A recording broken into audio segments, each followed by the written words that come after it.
Good evening, ladies and gentlemen, and welcome back to the channel. If you're new, my name is Lee, aka Rolling Thunder, and in today's video we've got another episode of You Can't Make This Shit Up. So sit back, relax, grab a cup of tea, and let us get into the video.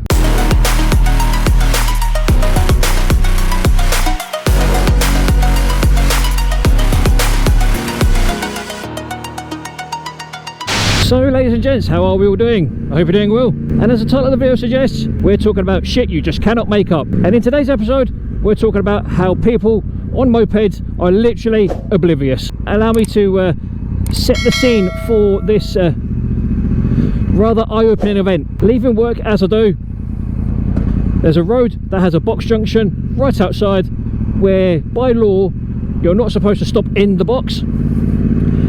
So the bus driver slows down to a stop, flashes his lights at me to let me go.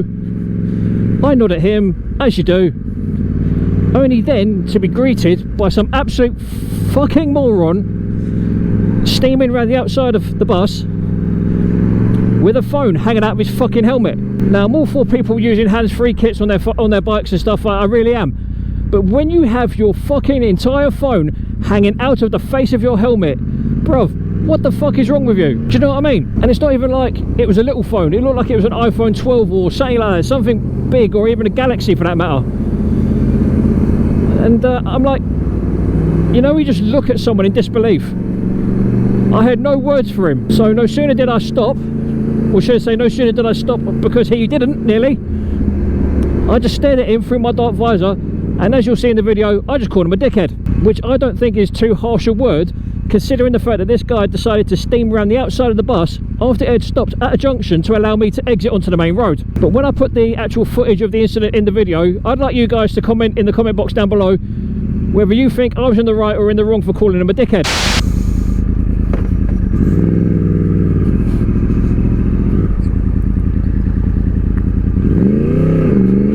Dickhead! Personally speaking,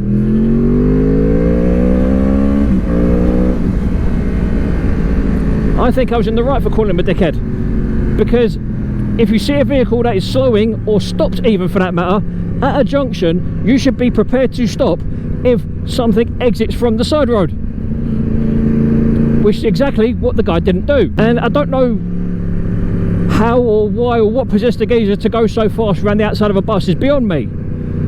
But you know, when you just think to yourself, seriously, bruv, what is actually wrong with you? I mean, does it not fucking compute with some people that should there be another vehicle stopped at the side of the road or stopped at a junction, you should maybe think to fucking well look at what's going on? Just like now, I'm looking around and there's 4 police vans, 5 including the one that I passed at the petrol station.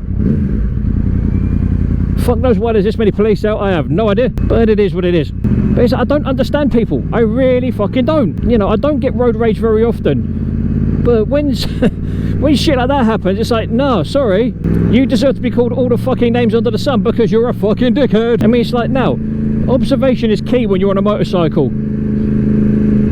What people don't understand is that when you're on a motorcycle, it takes longer to stop, and you could be going a lot faster than, say, someone driving a car. Well, not necessarily faster, but quicker. So in terms of being able to stop,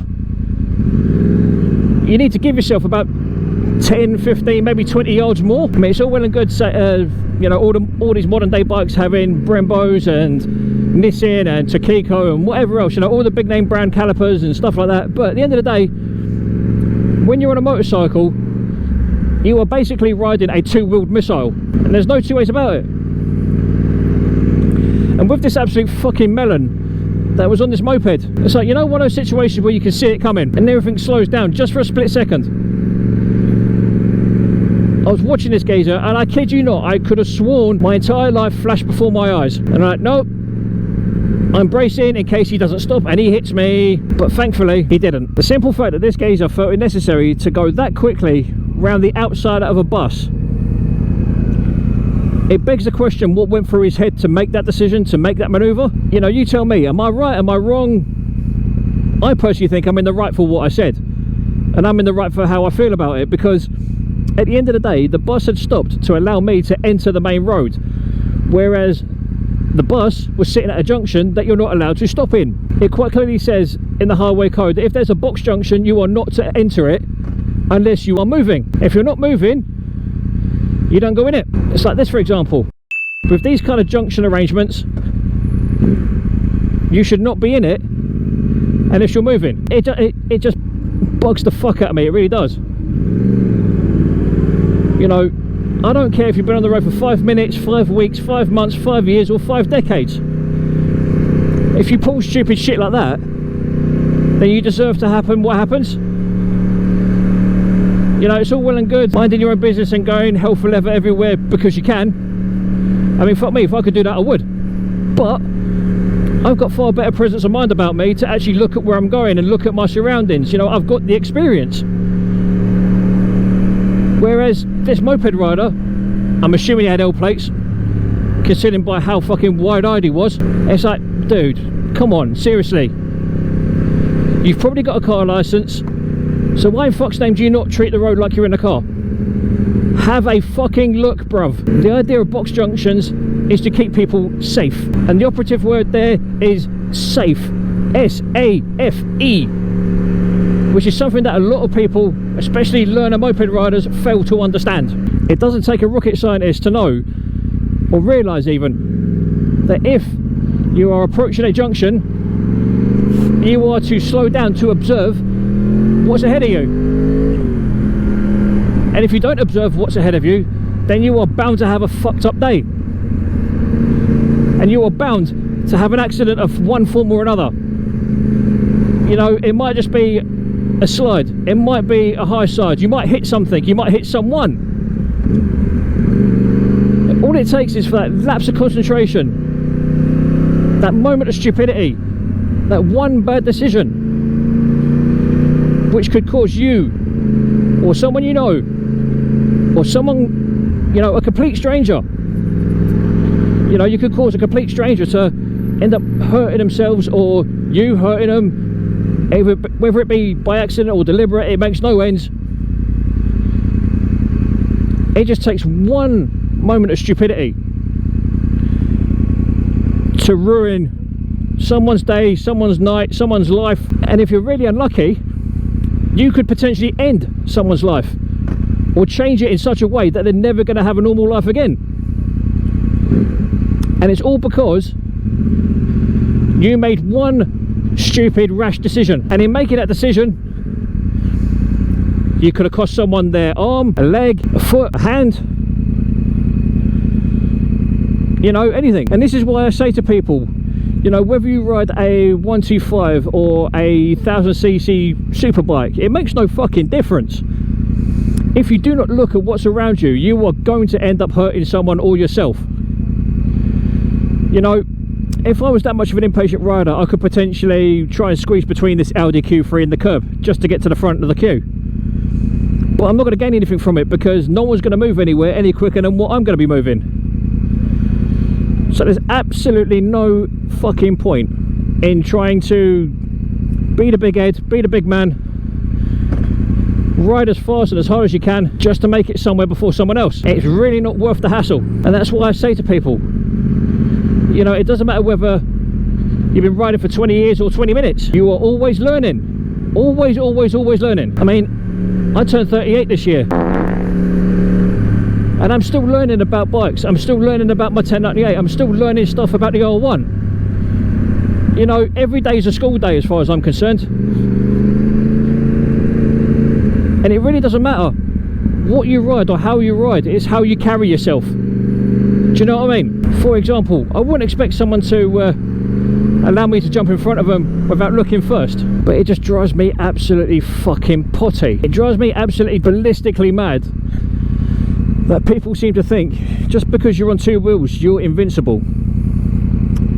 Ladies and gentlemen, I learned that the fucking hard way. It took 2 massive accidents for me to realise that I'm not invincible. I'm not a Power Ranger. I'm not a superhero. I'm just a man. Just bringing it back to the whole experience side of things. If you've got the experience, you'll get through it. Do you know what I mean? But, you know, sometimes I just really do despair. Because, you know, no one wants to see someone crash. I don't want to see anyone crash. I've had my own share of crashes over the years. I don't need to see any more and be part of any more, do you know what I mean? It's like, what's it going to take for someone to actually learn not to act like a fucking idiot? Or is that too much to ask? In some cases, probably yes. You know, I don't understand the mentality of some people, especially learners. And I know I keep ripping on learners and I keep taking the piss out of them and stuff like that, but I'm not being funny. But if you're going to ride around thinking you are the next Valentino Rossi or the next Marc Marquez, you're a fucking idiot. I mean, don't get me wrong, I know everyone has to start somewhere. I mean, you know, I started on a 50cc moped. Fuck me, another ambulance. That's like 7 or 8. There's no need for it, guys. Ladies and gentlemen, there's no need for it. You know, I understand if people want to show off with their mates and say, oh, look what I got. I've got a 125 or I've got a 600 or whatever. I get that. I'm like that with the R1. Every time one of my mates comes into my work, he'll be like, oh, have you seen my new bike? Come look at my new bike. Oh, do you want to hear what my new bike sounds like? You know, I've done all of that.